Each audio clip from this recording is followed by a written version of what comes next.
mana dengan garizah tabiat ini bisa ditempuh ma'rifat kepada Allah Ta'ala dan ma'rifat af'alnya. Lalu dengan garizah ini ia memandang rimih pada semua yang sebelumnya. Remaja-remaja ini memandang rimih orang yang bermain-main, pepainan itu. Orang yang sudah mulai dewasa ini memandang rimih kepada orang-orang yang disenangi orang remaja. Orang-orang yang menjadi pemimpin ia menganggap rimih orang-orang yang menyenangi kelezatan makanan minuman. Nah kemudian orang yang sudah ma'rifat kepada Allah, ia akan memandang rimih kepada segala yang sebelumnya, pemimpin dan lain-lain tadi. Maka setiap yang terakhir itulah yang lebih kuat. Dan ini ma'rifat adalah yang akhir.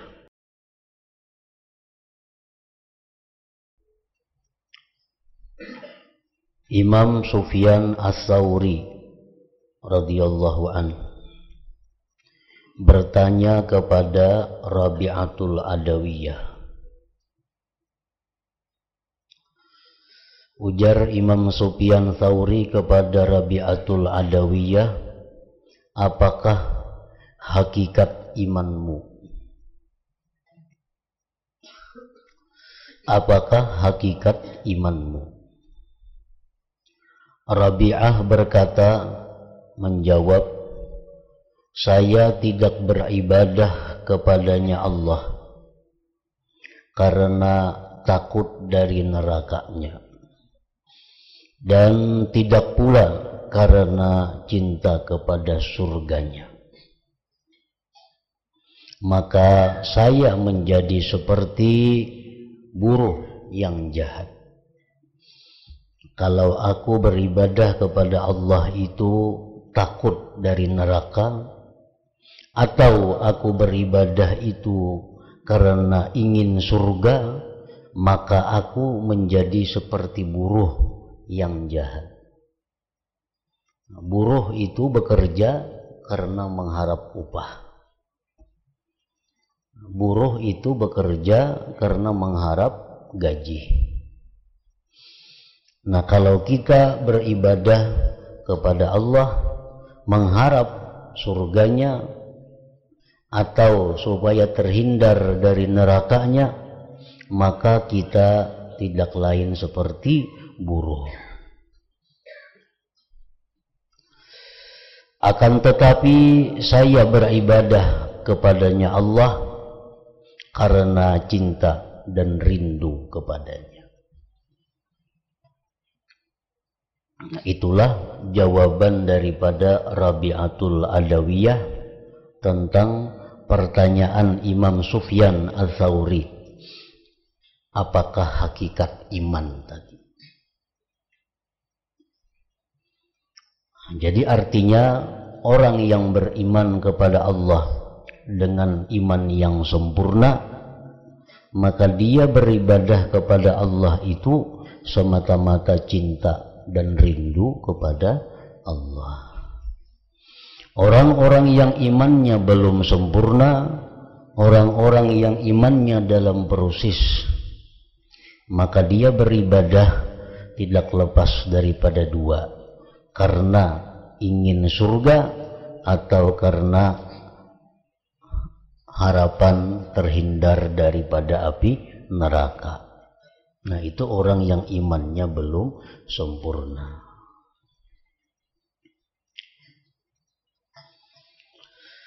Rabi'ah membaca syair yang menerangkan arti cinta kepada Allah. Uhibbuka hubbaini hubbal hawa wa hubban li'annaka ahlun lidzaka. فأما الذي هو حب الهوى فشغلي بذكرك عمن سواك وأما الذي أنت أهل له فكشفك للحجب حتى أراك فلا الحمد في ذا ولا ذاك لي ولكن لك الحمد في ذا وذاك.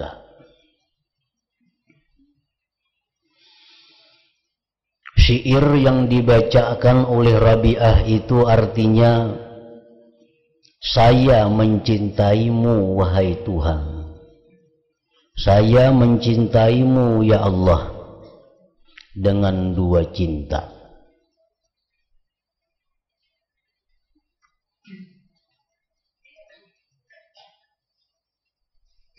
Nah, jadi tadi kita beribadah kepada Allah didasari dengan kecintaan kita kepada Allah, itu merupakan sesuatu yang tinggi kedudukannya. Cinta kepada Allah itu terbagi dua. Yang pertama, ujar Rabi'atul Adawiyah, cinta karena kesenangan. Cinta karena kesenangan. Yang kedua, dan cinta karena Engkau ya Allah berhak untuk dicintai.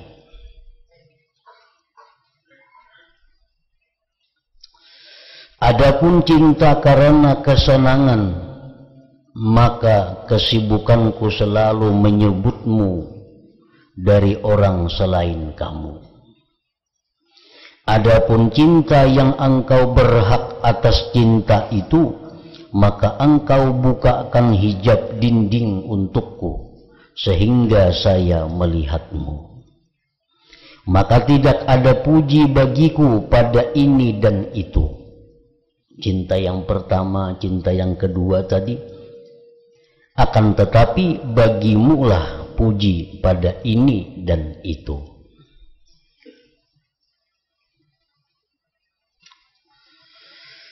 Barangkali Rabi'ah Al-Adawiyah tadi menghendaki dengan cinta karena kesenangan itu adalah cinta kepada Allah karena ihsannya, kebaikan Allah kepada Rabi'ah, dan kenikmatan-kenikmatan yang dianugerahkan Allah kepadanya dengan bagian-bagian yang segera di alam dunia ini. Dan yang dikehendaki oleh Rabi'ah dengan ia mencintai Allah karena dia adalah zat yang berhak mendapat cinta, adalah cinta kepada Allah karena keilukan dan keagungannya yang terbuka bagi Rabi'ah. Dan itulah yang paling tinggi daripada dua cinta dan yang paling kuat. Nah, jadi kita beribadah kepada Allah didasari, didorong dengan cinta kita kepada Allah, itu merupakan sesuatu yang menunjukkan kesempurnaan iman. Cinta kepada Allah itu ada dua macam. Yang pertama, cinta kepada Allah karena memandang ihsan Allah, memandang kebaikan Allah kepada kita. Allah yang memberikan rezeki kepada kita, Allah yang menghidupkan kita, Allah yang memelihara kita, Allah yang menjauhkan kita dari bala dan bencana. Kita pandang kebaikan-kebaikan Allah kepada kita, maka kita cinta kepadanya. Nah, ini cinta yang pertama, yang artinya di bawah derajatnya dibanding cinta yang kedua. Cinta yang kedua itu adalah orang yang mencintai Allah semata-mata terbuka dinding baginya sehingga dia bisa menyaksikan keindahan dan keilukan sifat Allah Subhanahu wa ta'ala. Nah, cinta yang kedua itulah yang paling tinggi daripada dua cinta dan yang paling kuat.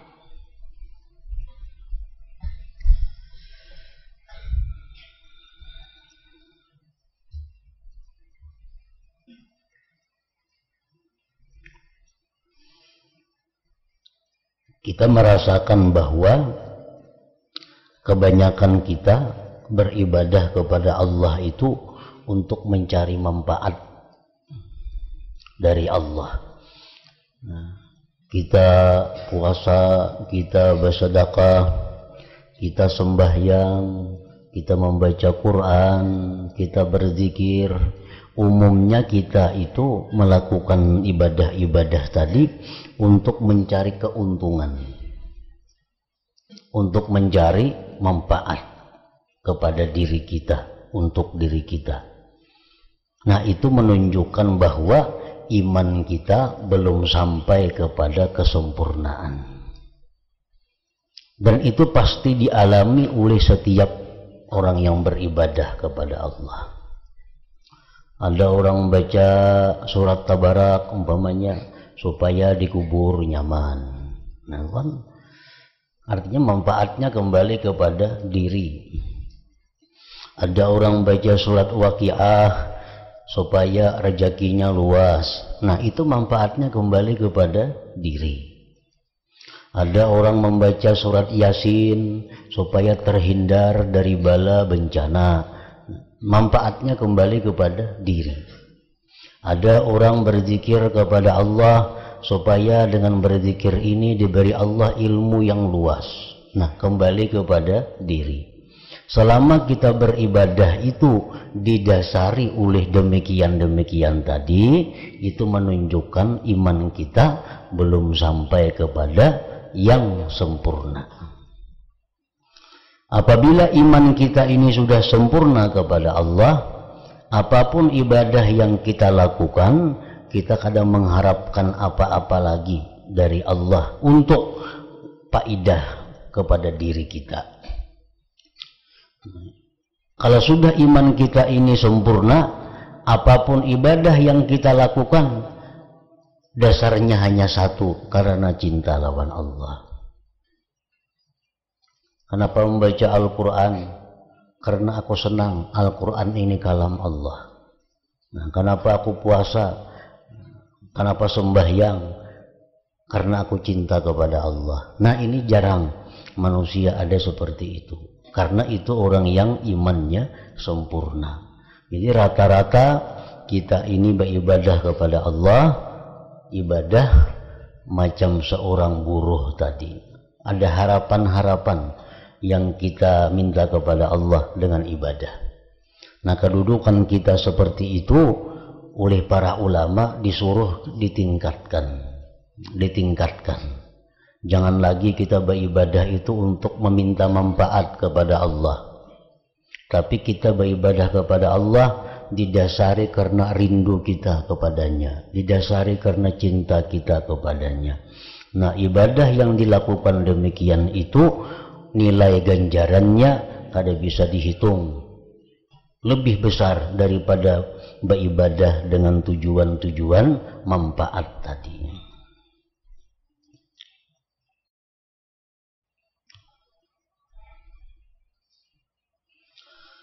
Dan lezatnya melihat keilukan Tuhannya, dan lezatnya melihat keilukan ketuhanan,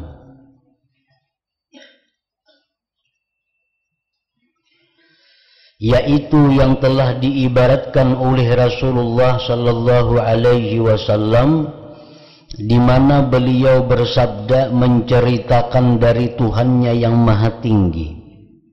A'dattu li'ibadiyas salihin ma la 'ainun ra'at wa la udhunun sami'at wa la khatara 'ala qalbi bashar. Artinya, ujar Tuhan, aku siapkan untuk hamba-hambaku yang saleh sesuatu yang mata tidak pernah melihat, telinga tidak pernah mendengar, dan tidak pula pernah terlintas di hati manusia.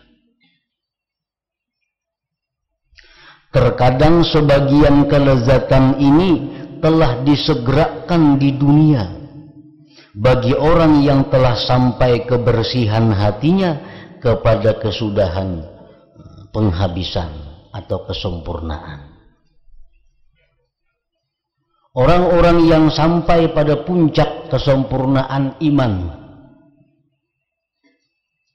mereka itu diberi oleh Allah kelezatan yang tidak pernah terbayangkan, kelezatan yang kada bisa dikisahkan, yang kelezatan itu sebenarnya di akhirat disediakan Allah, tetapi karena keimanannya orang ini sempurna, kadang-kadang kelezatan itu dirasakan Allah kepadanya di alam dunia ini.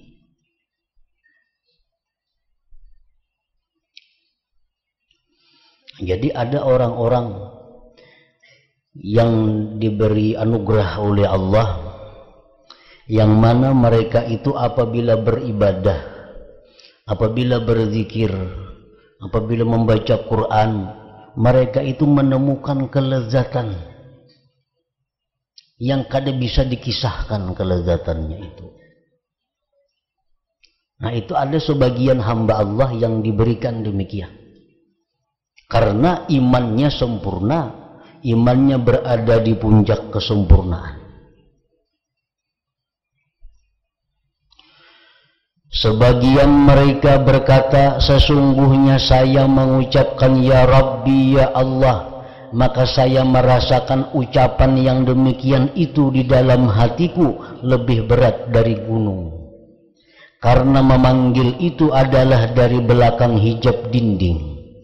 Maka adakah kamu melihat teman yang sama-sama duduk, ia memanggil-manggil temannya yang sama-sama duduk itu?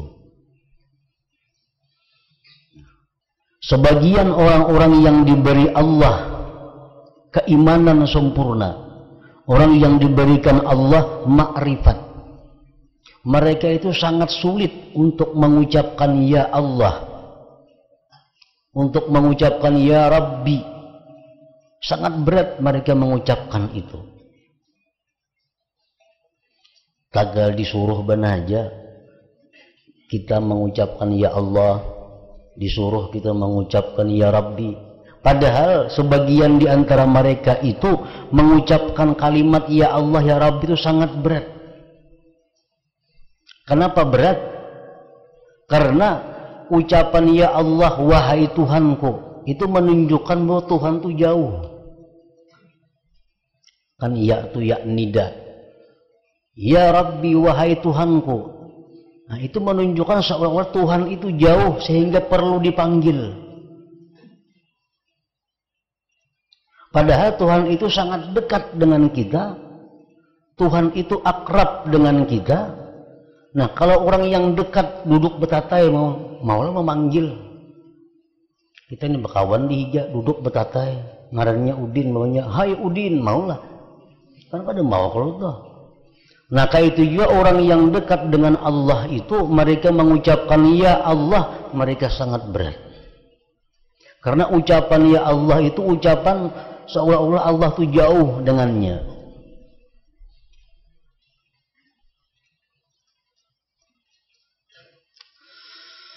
Sebagian mereka berkata, apabila seseorang telah mencapai pada batas ilmu ini, apabila seseorang telah mencapai pada batas ilmu ini, apabila seseorang telah sampai kepada kedudukan ma'rifat dengan Allah, niscaya ia dilimpari batu oleh orang banyak. Maksudnya dilimpari batu itu bukan ditawaki kada. Karena perkataannya orang-orang yang ma'rifat dengan Allah itu, perkataannya itu kadang-kadang keluar dari batas akal pikiran mereka. Sehingga mereka menganggap apa yang diucapkannya itu adalah gila dan kafir. Nah, orang-orang yang ma'rifat kepada Allah itu kadang-kadang ucapannya, kadang-kadang tingkah lakunya kada dimengerti oleh orang. Sehingga orang kadang-kadang menganggap ini itu gila. Orang-orang menganggap ini itu kafir. Orang-orang menganggap ini itu kada berpendirian. Padahal ini orang yang ma'rifat dengan Allah. Maka maksud tujuan orang-orang yang ma'rifat itu semua adalah mereka ingin sampai dan bertemu dengan Dia, Allah saja.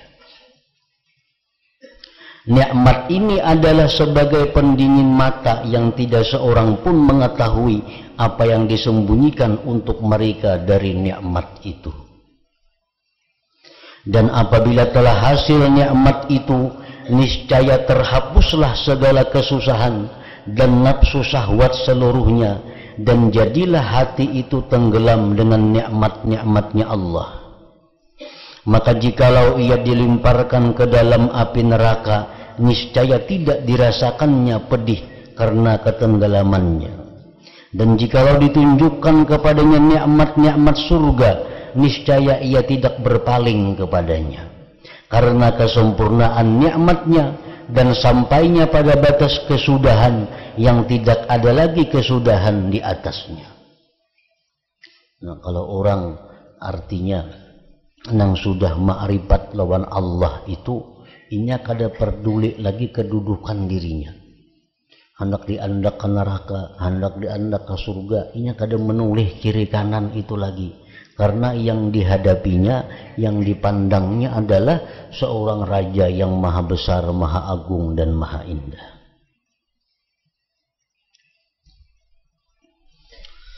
Semoga saya mengetahui, ujar Imam Ghazali, pada orang yang tidak memahami kecuali kecintaannya terhadap nikmat yang bisa dirasakannya dengan panca indera, maka bagaimana ia beriman dengan kelezatan untuk memandang kepada wajah Allah Ta'ala dan tidak ada baginya rupa dan bentuk.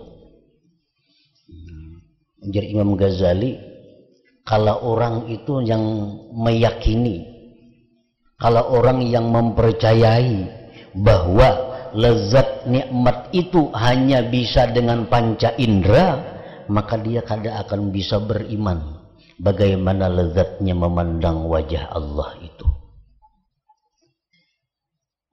Dan apakah makna jikalau Allah Ta'ala berjanji dengan nikmat yang demikian kepada hamba-hambanya, dan ia menerangkan bahwa nikmat memandang kepada wajah Allah adalah nikmat yang paling besar dari segala nikmat. Bahkan orang yang mengenal Allah Ta'ala, niscaya dia mengetahui bahwa kelezatan-kelezatan yang dipisahkan dengan nafsu syahwat yang bermacam-macam seluruhnya meliputi di bawah kelezatan ini. Nah, artinya orang-orang yang berpendapat bahwa lezat itu hanya bisa dirasakan melalui panca indera, nah, orang ini kada akan bisa meyakini bahwa melihat wajah Allah itu merupakan nikmat segala nikmat. Kada kawanya meyakini itu. Orang nang kawa meyakini bahwa memandang Allah itu adalah puncak kelezatan, itu orang yang mempercayai bahwa ada kenikmatan batin dalam setiap diri manusia.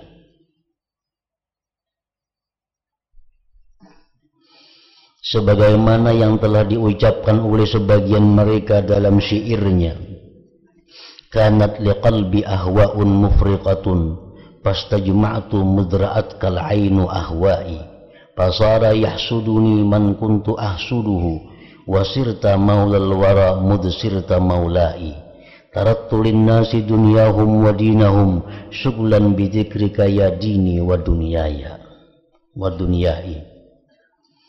Artinya, ada di dalam hatiku hawa nafsu yang bermacam-macam. Hendak ini, hendak itu, hendak macam-macam. Lalu kukumpulkan hawa nafsuku, keinginan-keinginanku, sejak mataku melihat akan engkau. Jadilah saya didengki, dikapingini, artinya oleh orang yang saya dengki kepadanya.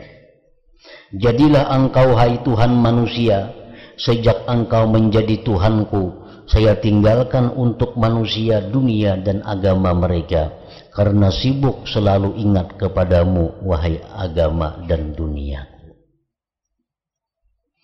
Dan oleh karena yang demikian itu, berkatalah sebagian mereka, wahajruhu a'zamu min narihi wa wasluhu atyab min jannatihi. Artinya, memutuskan hubungan dengan Allah adalah lebih besar sakitnya daripada sakit api neraka. Dan menyambung hubungan dengan Allah adalah lebih baik daripada kebaikan surganya.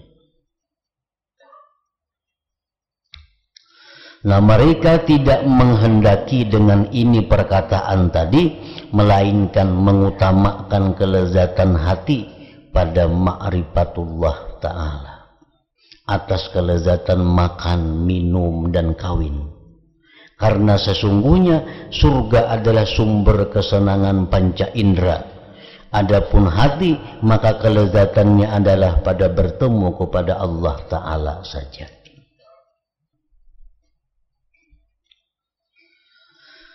Dan contoh bermacam-macamnya makhluk pada kelezatan-kelezatan mereka adalah seperti apa yang akan kami jelaskan. Orang-orang yang ma'rifat kepada Allah, itu tingkah lakunya, perbuatannya kadang-kadang ditertawakan oleh orang. Kadang-kadang bisa dikatakan gila, dikatakan kafir, dikatakan kada kakaruan.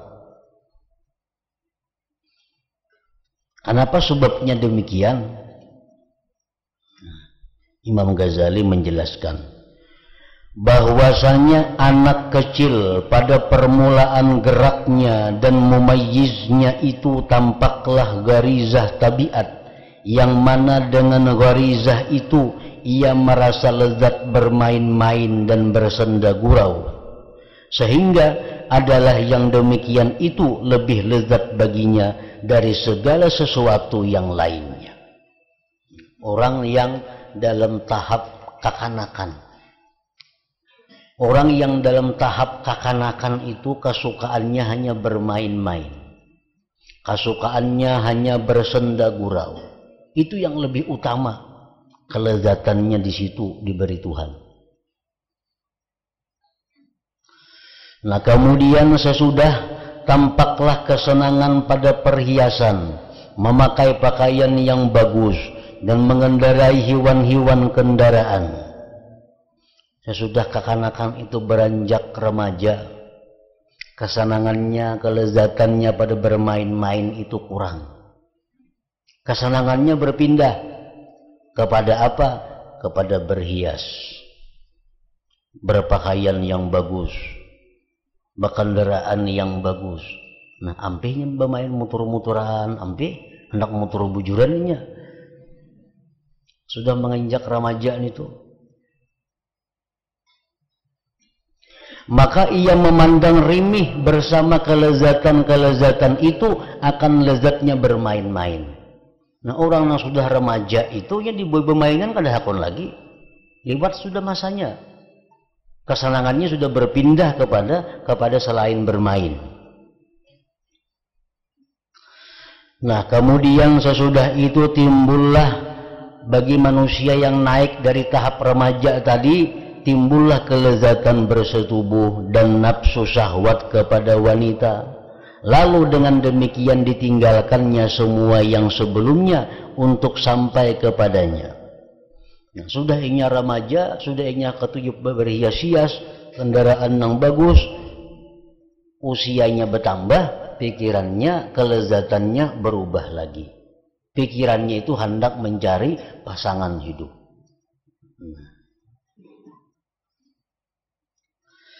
Kemudian nampak kelezatan menjadi pemimpin. Nah, sudah inya berumah tangga, sudah beranak bebini, kelezatannya itu ampih pulang orang tadi, berpindah pulang hendak memimpin. Kemuliaan dan bermegah-megahan, yaitu akhir dari kelezatan dunia yang paling tinggi dan yang paling kuat. Jadi kelezatan dalam dunia ini yang paling tinggi, yang paling kuat adalah kelezatan memimpin. Itu bagi orang yang sudah melalui tahapan-tahapan umurnya. Orang yang sudah kekanakan, remaja, dewasa, nah pikirannya hendak kayak apa supaya jadi pemimpin. Karena pemimpin itu adalah merupakan suatu kelezatan yang paling kuat dan paling tinggi di dalam dunia ini. Sebagaimana firman Allah Ta'ala, "I'lamu annamal hayatud dunya la'ibu wa lahbu wa zinatu wa tafakhurun bainakum wa takatsurun fil amwali wal aulad." kamathali ghaithin a'jabal kuffara nabatuhu thumma yahiju fatarahu musfarra thumma yakunu hutama wa fil akhirati adzabun syadid wa maghfiratun minallahi wa ridwan wa mal hayatud dunya illa mata'ul ghurur. Artinya ketahuilah, hanya kehidupan dunia itu permainan dan sesuatu yang melalaikan. Perhiasan dan bermegah-megah antara kamu serta berbangga-banggaan tentang banyaknya harta dan anak, seperti hujan yang tanam-tanamannya mengagumkan para petani. Kemudian tanaman itu menjadi kering dan kamu lihat warnanya kuning, kemudian menjadi hancur. Di akhirat nanti ada azab yang keras dan ada ampunan dari Allah serta keridhaannya, dan kehidupan di dunia ini tidak lain hanyalah kesenangan yang menipu. Nah, kemudian sesudah itu timbullah garizah yang lain, di mana dengan garizah tabiat ini bisa ditempuh ma'rifat kepada Allah Ta'ala dan ma'rifat af'alnya. Lalu dengan garizah ini ia memandang rimih pada semua yang sebelumnya. Remaja-remaja ini memandang rimih orang yang bermain-main, pepainan itu. Orang yang sudah mulai dewasa ini memandang rimih kepada orang-orang yang disenangi orang remaja. Orang-orang yang menjadi pemimpin, ia menganggap rimih orang-orang yang menyenangi kelezatan makanan minuman. Nah, kemudian orang yang sudah ma'rifat kepada Allah, ia akan memandang rimih kepada segala yang sebelumnya, pemimpin dan lain-lain tadi. Maka setiap yang terakhir itulah yang lebih kuat. Dan ini ma'rifat adalah yang akhir. Karena nampak senang bermain-main pada umur tamyiz, umur mumayyiz, mencintai perempuan dan perhiasan pada umur dewasa balik, cinta kepada kepemimpinan sesudah umur 20, dan cinta pada ilmu mendekati umur 40, dan kesudahan yang tertinggi. Dan sebagaimana anak kecil tertawa kepada orang yang meninggalkan permainan dan sibuk dengan bermain-main dengan perempuan dan mencari kepemimpinan. Akan-akan tuh, orang ada di bawahnya bermain-main kadahakun, sibuknya mengurusi harta, ditawa akan kekanakan. Akunnya itu dia mengurusi harta kalau lapahan, udah kekanakannya ketujuh main-main. Jadi orang ada yang siang malam mencari duit, ditawakan kekanakan. Hakunan ini itu mencari harta siang malam. Nah, ini hobinya bermain-main. Jadi orang yang mencari harta ditawakannya oleh kekanakan. Nah, orang yang mencari pemimpin itu ditertawakan oleh orang-orang yang punya harta. Bapak hakun jadi pemimpin, membuang-buang duit segala macam. Nah, untuk kalau orang hendak jadi gubernur berapa miliar duit dibagi-bagi, bah jangan aku jauh makannya seumur nggak ada habis duitnya aja. Berapa duit dibuang-buang dibagi-bagi, nyalain kedudukannya. Ini orang yang kelezatannya pada harta menganggap aneh orang yang kelezatannya pemimpin. Maka demikian pula para pemimpin, mereka tertawa kepada orang yang meninggalkan menjadi pemimpin dengan sibuk dengan ma'rifat kepada Allah. Orang yang wani membuang hartanya, wani melepaskan jabatannya karena dia mencapai ma'rifat kepada Allah, itu ditawakan pulang oleh yang saja bawahnya. Sayangnya jabatan dibuang, hakun ba'ama.